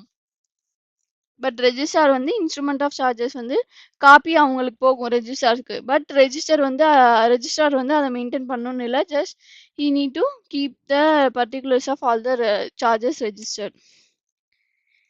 Next இதே entries இந்த register, எல்லா என்ட்ரியுமே என்னென்ன என்ட்ரிஸ் வந்து அந்த ரெஜிஸ்டர் ஆஃப் சார்ஜஸ்ல என்டர் பண்றாங்களோ that need to be authenticated by a director or company secretary or any other person authorise by the board for the purpose. So எல்லா என்ட்ரிஸுமே ஆத்தரைஸ் பண்ணி தான் அப்டேட் பண்ணணும் அந்த சார்ஜஸ் ரெஜிஸ்டர்ல. நெக்ஸ்ட் இது register of charges maintain by the register வந்து யார் வேணா இன்ஸ்பெக்ட் பண்ணிக்கலாம் பார்த்தோம். ஸோ கம்பெனியோட ரெஜிஸ்டரை யாரெல்லாம் மெயின்டைன் பண்ணலாம், யாரெல்லாம் இன்ஸ்பெக்ட் பண்ணலாம் அப்படின்னா, it shall be open for inspection during business hours. Business ஹார்ஸில் மட்டும்தான் இன்ஸ்பெக்ட் பண்ண முடியும் by any member or creditor without payment of fees. Member and creditor inspect பண்ணணும்னா அவங்களுக்கு ஃபீஸ் கிடையாது. Any other person, members creditors இல்லாமல் வேற யாராவது இன்ஸ்பெக்ட் பண்ணுறாங்க அப்படின்னா on a payment of prescribed fees. And also the company can put reasonable restrictions. Reasonable restrictions in the sense weekly once தான் inspection பண்ணணும், ஆர் டெய்லி 2 hours, இந்த 4 to 5, in 4 to 6, இந்த மாதிரி 2 ஹவர்ஸ்ல தான் you can inspect. These restrictions should be reasonable. Restriction அன்ரீசனபிள்னா like 2 minutes தான் time கொடுப்போம், இந்த 2 மினிட்ஸ்க்குள்ள நீங்க வந்து இன்ஸ்பெக்ட் பண்ணணும், இதெல்லாம் ரொம்ப அன்ரீசனபிளா இருக்கு. ஸோ இந்த மாதிரியான அன்ரீசனபிள் ரெஸ்ட்ரிக்ஷன்ஸ் இருக்கக்கூடாது, ரீசனபிளா இருக்கணும். கம்பெனி மே பை இட்ஸ் ஆர்டிகல்ஸ்ல ரீசனபிள் ரெஸ்ட்ரிக்ஷன்ஸ் இம்போஸ் பண்ணலாம். நெக்ஸ்ட் இந்த ரெஜிஸ்டரை கம்பெனி எவ்வளோ நாளைக்கு மெயின்டைன் பண்ணணும் அப்படின்னா, ரெஜிஸ்டர் ஆஃப் சார்ஜஸை பெர்மனண்ட்டாக ப்ரிசர்வ் பண்ணியிருக்கணும். லைக் ஃபுல்லாக till the time of liquidation, அந்த கம்பெனி லிக்விடேட் ஆகிற வரைக்குமே அதை பெர்மனண்ட்டாக மெயின்டைன் பண்ணணும். Then instrument creating a charge அதையுமே நம்ம மெயின்டைன் பண்ணணும்னு பார்த்தோம். ஆர் ஈவன் மாடிஃபிகேஷனுமே நம்ம மெயின்டைன் பண்ணணும்னு பார்த்தோம். அதை எவ்வளோ நாளைக்கு மெயின்டைன் பண்ணணும் அப்படின்னா, 8 years from the date of satisfaction, not from the date of creation பண்ணதுலேருந்து 8 year கிடையாது. ஒன்ஸ் அந்த டெட் வந்து அடைச்சதுக்கு அப்புறமா, டெட் வந்து பே பண்ணதுக்கு அப்புறமா 8 years. From the date of satisfaction 8 yearsக்கு இன்ஸ்ட்ருமெண்ட் ஆஃப் சார்ஜஸையும் மாடிஃபிகேஷன், ஏதாவது மாடிஃபிகேஷன் பண்ணால் அது ரிலேட்டடான பர்டிகுலர்ஸையும் 8 yearsக்கு மெயின்டைன் பண்ணணும். ரெஜிஸ்டர் ஆஃப் சார்ஜஸ் வந்து பர்மனெண்ட்டாக மெயின்டைன் பண்ணணும். Then company to report satisfaction of charge. சாட்டிஸ்ஃபேக்ஷன்னா என்ன? ஃபர்ஸ்ட் ஆஃப் ஆல் சாட்டிஸ்ஃபேக்ஷன்னா நத்திங் பட் ஒரு ஒரு ஒரு டெட் இருக்கு, அதுக்கு சார்ஜ் கிரியேட் பண்ணியிருக்காங்கன்னா அந்த டெட்டை ஃபுல்லாக பே பண்ணி முடிக்கிறது. ஆல்ரெடி பார்த்தோமா 100 lakhs உள்ள ஒரு லேண்ட் பார்த்தோமா, அதில் வந்து 50 lakhsக்கு ஒரு பேங்க்லேருந்து வாங்கியிருந்தாங்களா, அந்த 50 lakhsஐ எய்தர் ஃபுல் பேமெண்ட் பண்ணிட்டாங்கன்னா இட் இஸ் சாட்டிஸ்ஃபைட். அப்படி இல்லை அப்படின்னா, ஃபுல் பேமெண்ட் இல்லை அப்படின்னா அதுக்கு பதிலாக வேற ஒரு அசெட் 50 lakhsக்கு ஒர்த் உள்ள வேற ஒரு அசெட்டை கொடுத்துட்டாங்கன்னா இட் இஸ் சாட்டிஸ்ஃபை கொடுத்து அந்த டெட்டை வந்து சாட்டிஸ்ஃபை பண்ணுறது தான் சாட்டிஸ்ஃபேக்ஷன் ஆஃப் சார்ஜஸ் அப்படின்னு. ஒன்ஸ் சாட்டிஸ்ஃபேக்ஷன் பண்ணதுக்கப்புறம், ஒன்ஸ் அந்த டெட்டை ரீபேமெண்ட் பண்ணதுக்கப்புறமா என்ன பண்ணும் கம்பெனி அப்படின்னா, company need to inform within a period of 30 days. ரெஜிஸ்டர்ட்ட 30 daysல நோட்டீஸ் சப்மிட் பண்ணி ரெஜிஸ்டர் பண்ணும். சப்போஸ் 30 daysல பண்ணல அப்படின்னா ஃபர்தர் பீரியட் ஆஃப் 300 days, இன்னொரு 300 days வரைக்கும், இன்க்ளூடிங் த 30 days 300 daysக்குள்ள அப்ளிகேஷன் ரெஜிஸ்டார் கிட்ட சப்மிட் பண்ணி வித் அடிஷ்னல் ஃபீஸ். 30 daysல ஃபைல் பண்ணால் ஒரிஜினல் ஃபீஸ் மட்டும்தான். 300 daysல சப்மிட் பண்ணாங்க அப்படின்னா 30 daysக்கு மேலே போயிடுச்சு அப்படின்னா வித்தின் 300 days சப்மிட் பண்ணும்போது additional fees will be applicable. Once satisfaction அந்த நோட்டீஸ் வந்ததும், கம்பெனி வந்து அந்த நோட்டீஸ் ரெஜிஸ்டார் கிட்ட கொடுத்ததும், ரெஜிஸ்டார் என்ன பண்ணுவாங்க அப்படின்னா, registrar will send a notice to the holder of charges. அந்த கிரெடிட்டாருக்கு ஒரு நோட்டீஸ் அனுப்புவாங்க. இந்த மாதிரி we have received a satisfaction notice, உண்மையிலே உங்களோட டெட்டை ரீபேமெண்ட் பண்ணிட்டாங்களா அப்படின்ற மாதிரி அவர் ஒரு நோட்டீஸ் சென்ட் பண்ணுவார். வித்தின் 14 daysக்குள்ள சப்போஸ் அந்த கிரெடிட்டாரோட டெட் ரீபேமெண்ட் பண்ணல அப்படின்னா that creditor need to inform the registrar கிட்ட சொல்லணும். இந்த மாதிரி this is not yet repaid, still கொஞ்சம் அமௌண்ட் வந்து பெண்டிங் இருக்கு, still it is not yet fully repaid அப்படின்னு அந்த மாதிரி வித்தின் 14 daysக்குள்ள they need to give a show cause notice அப்படின்னு சொல்லுவாங்க. அப்படி எதுவுமே கொடுக்கல 14 daysக்குள்ள அப்படின்னா registrar will enter memorandum of satisfaction. மெமரண்டம்னா என்ட்ரி, சாட்டிஸ்ஃபேக்ஷன் ஆயிடுச்சு அப்படின்னு ஒரு என்ட்ரி பாஸ் பண்ணிடுவாரு இந்த register. he shall inform the company of having done so. அதே மாதிரி ரெஜிஸ்டர் பண்ணியாயிடுச்சு அப்படின்னு சொல்லிட்டு கம்பெனிக்கும் இன்ஃபார்ம் பண்ணிடுவாங்க.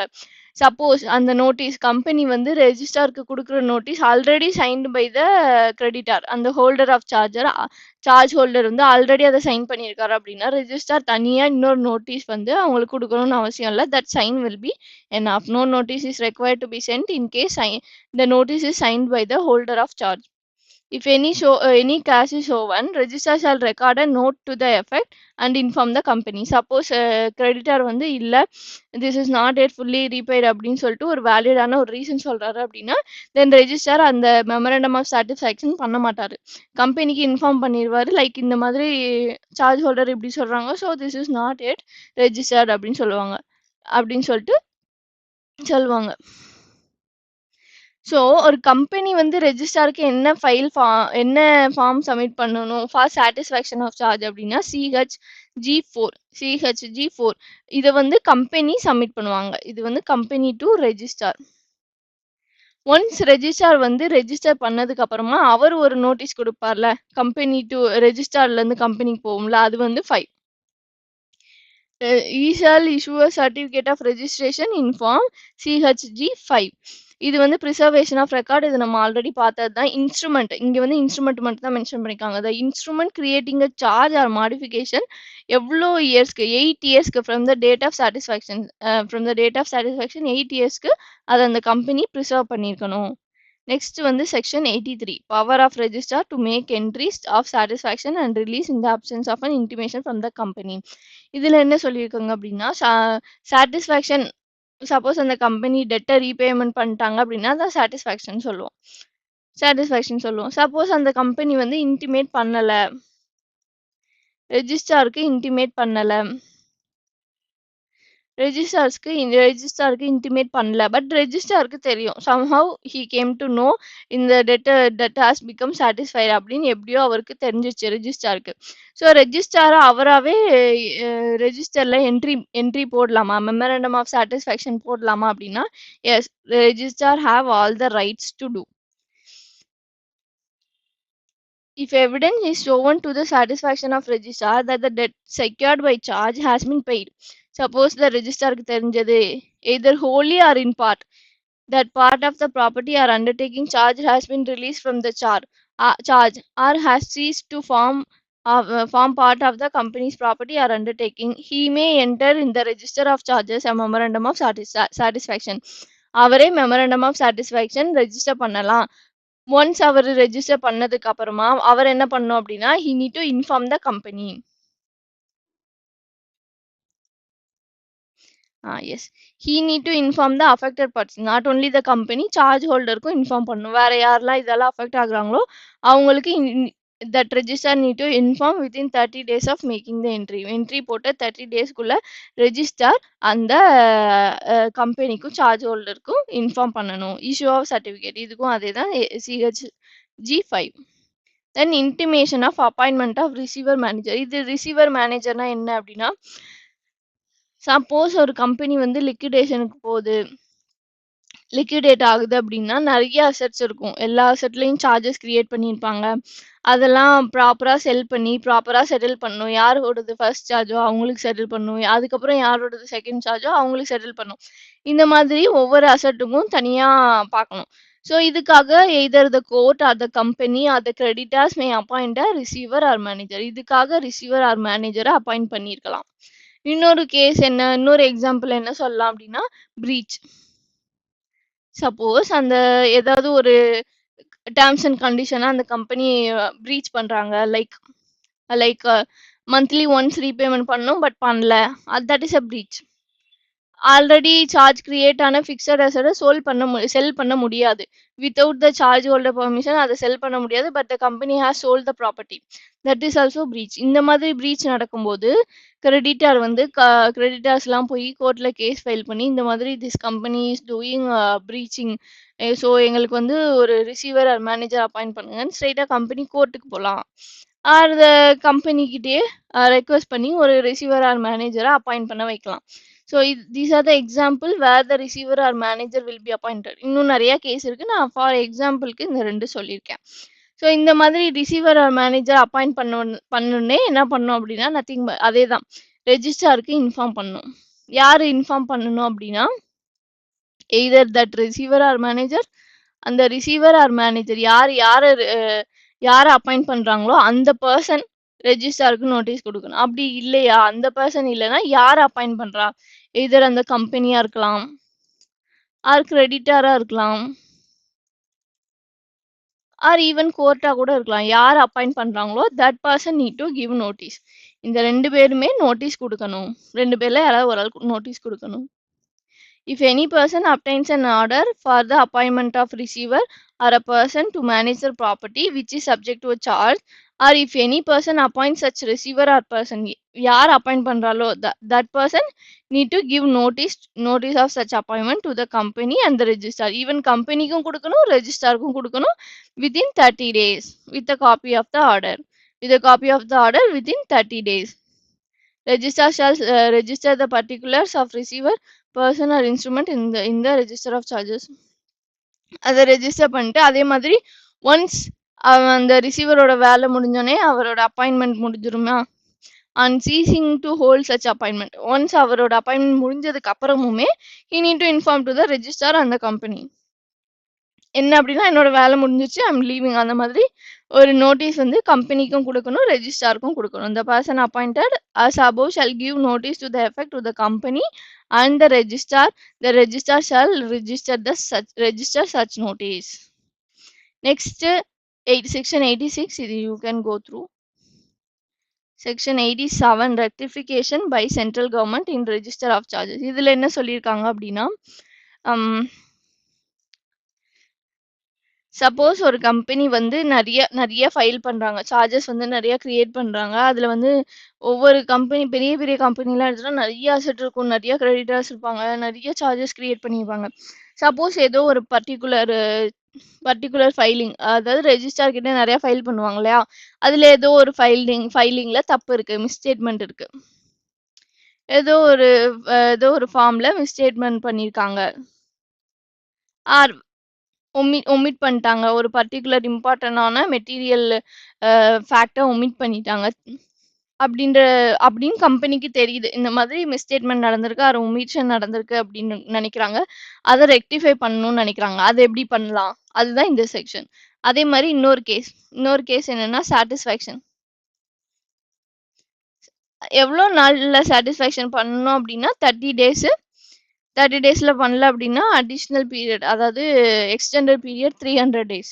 ஸோ இந்த 300 டேஸ்ல சாட்டிஸ்ஃபேக்ஷன் ஆனதை ரெஜிஸ்டர் பண்ணல, இனிமேல் ரெஜிஸ்டர் பண்ணணும் அப்படின்னு ரியலைஸ் பண்றாங்க அப்படின்னா அப்போ என்ன பண்ணலாம் அப்படின்னா, they can go to the central government. In both the case they need to go to the central government. Central கவர்மெண்ட்டுக்கு அவங்க அப்ளை பண்ணணும், இந்த மாதிரி இந்த ஃபார்ம்ல மிஸ்டேட்மெண்ட் இருக்கு, ஆர் ஒமிஷன் இருக்கு, we want to rectify. இந்த சாட்டிஸ்ஃபேக்ஷன் ஆஃப் சார்ஜஸ் நாங்கள் ரெஜிஸ்டர் பண்ணாமல் விட்டுட்டோம், we need to register the satisfaction, எங்களுக்கு டைம் எக்ஸ்டென்ஷன் வேணும் அப்படின்னு சொல்லிட்டு சென்ட்ரல் கவர்மெண்ட் கிட்ட கேட்கலாம். அதுக்கு என்ன ஃபார்ம் அப்ளை பண்ணணும் அப்படின்னா CHG 8 அப்படிங்கிற ஒரு ஃபார்மை சப்மிட் பண்ணணும்.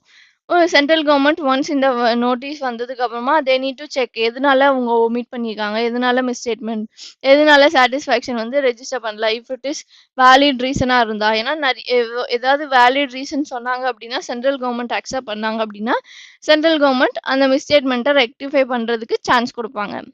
சாட்டிஸ்ஃபேக்ஷனை ரெஜிஸ்டர் பண்றதுக்கு டைம் எக்ஸ்டென்ஷன் கொடுப்பாங்க. ஸோ திஸ் இஸ் சென்ட்ரல் கவர்மெண்ட்டுக்கு இருக்கிற பவரை சொல்லுது இந்த section. It empowers the central government to order rectification of register of charges. This power has been now delegated to RD. RD கிட்ட இந்த பவர் போயிடுச்சு. இதுல என்ன சொல்லிருக்காங்கன்னா, when there was a omission in giving intimation to the registrar with respect to the payment of satisfaction, or when there is a omission or misstatement of any particulars in filing previously made to the registrar கிட்ட பண்ண ஏதோ ஒரு ஃபைலிங்ல mistake இருக்கு அப்படின்னா they can apply to the central government. Central government need to satisfy that such default was accidental due to inadvertence because of some other sufficient cause. Fraudulent purposeக்காக அந்த company பண்ணல, தெரிஞ்சே அவங்க பண்ணாம இல்ல, there is some valid reason. It did not prejudice the position of creditors or shareholders அப்படின்னு central government satisfy ஆயிடுச்சு அப்படின்னா they will issue an order. The application in form SHG 8 shall be filed by the company or any interested person. Okay, இந்த point you need to note. Company தான் file பண்ணணும்னு இல்லை, even any other interested person, அந்த கம்பெனியோட creditor, share holders யாரா வேணா இருக்கலாம், anybody can file the form CHG 8 company தான் ஃபைல் பண்ணணும் கிடையாது. ஒன் சென்ட்ரல் கவர்மெண்ட் வந்து சாட்டிஸ்ஃபை ஆனதுக்கு அப்புறம் they will direct the rectification of omission or misstatement of any particular or direct extension of time satisfaction of சார்ஜஸை file பண்ணுறதுக்கு time extension கொடுப்பாங்க. This is all about section 87. So let's have a recap.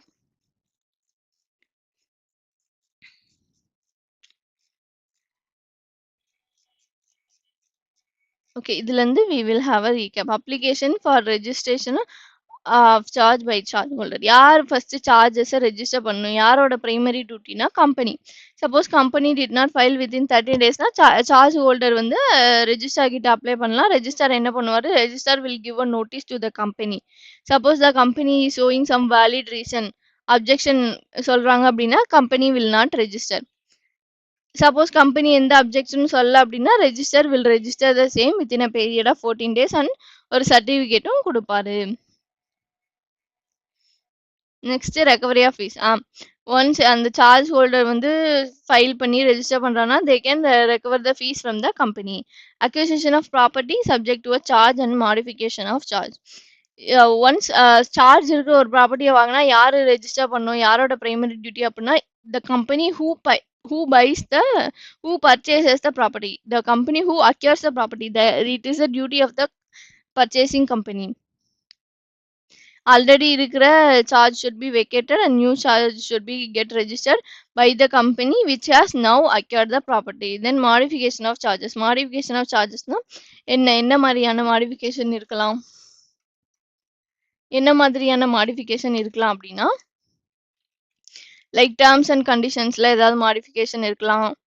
Terms and கண்டிஷன்ஸ்ல ஏதாவது modification இருக்கலாம். அப்படி இல்லைன்னா the enhancing or decreasing the limit, setting a pari passu loan, rate of interest changes, repayment schedule, partial release, இந்த மாதிரி any modification that also need to be registered.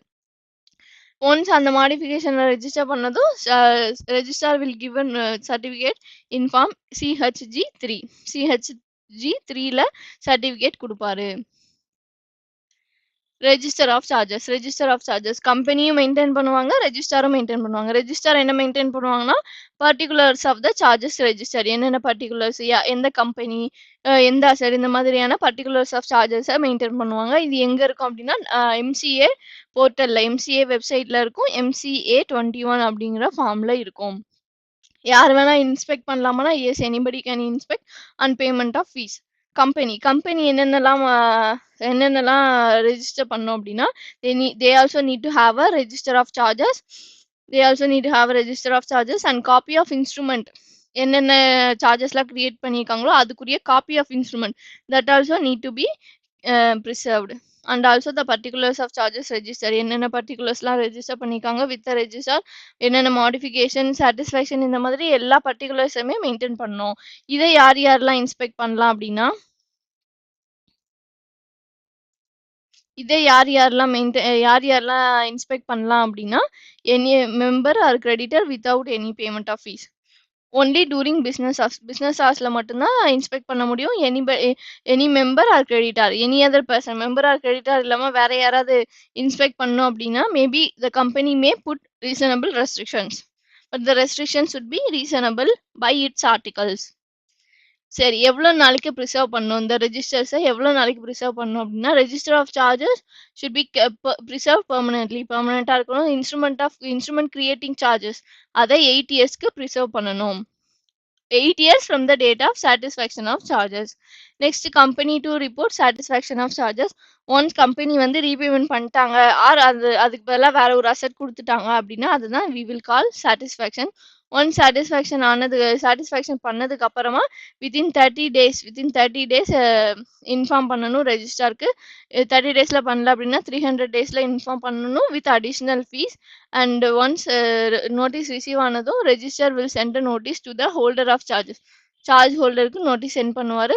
Suppose the charge holder show some cause, அதாவது if is telling that debt is not fully repaid அப்படின்னா the registrar will not register the memorandum of satisfaction. He will inform the same to the company. Suppose and the charge holder did not give any reason, any cash அப்படின்னா he will register a memorandum and he also inform the company இந்த மாதிரி it has been registered அப்படின்னு சொல்லிட்டு inform பண்ணணும். Suppose அந்த notice the notice company giving to the register it is already signed by the charge holder அப்படின்னா no notice is required to be sent by the register to the charge holder. Once வந்து memorandum of satisfaction register பண்ணதுக்கு அப்புறமா register will issue a certificate in form CHG 5. Preservation of records இதில் வந்து instrument creating the charge need to be preserved for a period of 8 years. Power of register to make entries. Suppose அந்த company satisfaction ஆனதுக்கு அப்புறம் register பண்ணல அப்படின்னா if the registrar knows if the ரெஜிஸ்டாருக்கு தெரிஞ்சது அப்படின்னா that registrar can make a memorandum of satisfaction and he also inform the affected parties. Not only the company, he need to inform the affected parties within 30 days of making the entry. Then issue of certificate once அவரு memorandum of satisfaction enter பண்ணதுக்கு அப்புறமா he need to issue a form in CHG 5. CHG 5ல satisfaction of charges அப்படின்னு சொல்லிட்டு ஒரு certificate issue பண்ணணும். Next intimation of appointment. Receiver or manager appointment பண்ணதுக்கு அப்புறமா that person who is appointing, யார் appointment பண்றாங்களோ that person or who has been appointed, யார் receiver or manager appointment ஆகுறாரோ that person need to inform to the company and the registrar within 30 days. 30 days குள்ள கம்பெனிக்கும் ரெஜிஸ்டாருக்கும் inform பண்ணணும். The registrar will register the same in the register of charges. Once appointment close ஆனதுக்கு அப்புறமும் he need to inform to the company and the registrar. Then rectification by the central government. Suppose the company did not file the notice of satisfaction within 300 days, they can apply to the central government, or if there is any misstatement or omission they can apply to the central government. Inform CHG 8. Inform CHG 8, they can file to the central government. If the central government satisfied that the default is not default is due to accidental அந்த மாதிரி central கவர்மெண்ட்டுக்கு ஓகேன்னு பட்டுச்சு அப்படின்னா they will issue a rectification order. Okay, extension time கொடுப்பாங்க or rectification பண்றதுக்கு order பண்ணுவாங்க. This is all about chapter 6 concepts. எல்லா கான்செப்ட்டுமே over. Hope you understood the concept. ரொம்ப easy chapter. And then this is all the forms that we use in the chapter 6. One is for registration of charge created on security except debenture க்கு வந்து CHG 9. For other securities other asset க்கு வந்து 1. 2 is for certificate of registration, 3 is for certificate of modification, and 7 is for registration of charges. Certificate of modification, 7 is for register of charges. இது வந்து நான் சொல்ல நினைக்கிறேன். 7 is for register of charges. 4 is for satisfaction. Registrar கிட்ட satisfaction அப்படின்னு சொல்ற notice தான் 4. 5 is for registration of satisfaction certificate. 5 is for satisfaction certificate. 6 is for appointment or cessation of receiver or manager. 8 is for appointment application to the CG for rectification of register. So 1 is for creation of charges, 2 is for fresh certificate, 3 is for modification of certificate for modification of charges, 4 is for notice to the register for satisfaction of charges, 5 is for certificate for satisfaction of charges, 6 is for appointment or cessation of receiver, 7 is for register of charges, 8 is for application to the central government for rectification of register. And practical questions லையுமே எதுவுமே டிஃபிகல்ட்டா இல்லை. So chapter 6 is over. Thank you guys, thank you so much for watching. Next I'll be uploading the other chapters like dividend chapters next upload பண்ணுவேன். அதுக்கப்புறமா chapter number 7 I will try to upload as soon as possible. Thank you so much for watching. Keep supporting. உங்களுக்கு video பிடிச்சிருந்ததுன்னா like பண்ணுங்க. நிறைய பேர் வந்து video பார்க்குறாங்க but subscribe பண்ணல. ஸோ ப்ளீஸ் சப்ஸ்கிரைப் அண்ட் உங்களோட கமெண்ட்ஸ் போடுங்க. தேங்க்யூ ஸோ மச் ஃபார் வாட்சிங்.